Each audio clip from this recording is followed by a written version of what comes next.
This is the news in brief from the United Nations.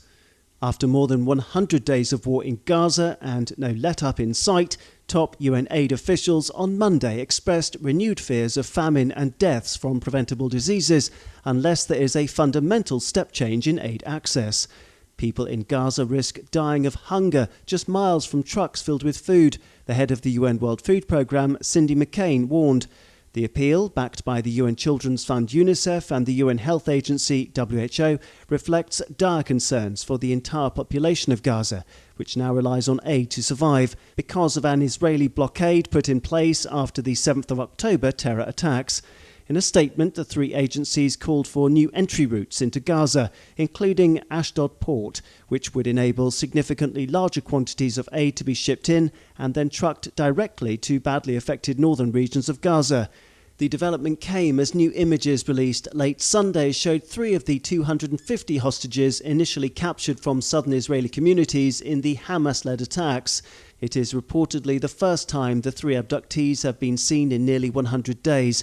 More than 130 hostages are still believed to be held in the Palestinian enclave. Nearly 2 years since Russian forces invaded Ukraine, UN Relief Chief Martin Griffiths on Monday issued an urgent appeal with the UN Refugee Agency UNHCR for $4.2 billion to help millions of people impacted by the conflict. Today, 14.6 million people in the country need humanitarian assistance, or 40% of the population, and 6.3 million have fled beyond its borders as refugees. We must stay the course with the people of Ukraine, Mr. Griffiths told journalists in Geneva. No place in Ukraine is untouched by the war, and the wave of attacks that began just before the new year, as we saw, are witness to this, to the devastating civilian cost of the war. Mr. Griffiths highlighted constant bombardment along the front line with Russia and in Ukrainian cities in recent weeks, particularly in the Donetsk and Kharkiv regions, where families now shelter in damaged houses with no piped water, gas or electricity.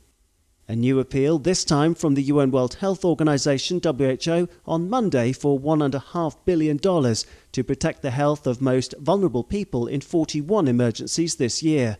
The WHO emergency appeal aims to reach more than 87 million people. It reflects just how complex emergencies have become and which increasingly involve conflict, climate change and economic instability, which fuel displacement, hunger and inequality.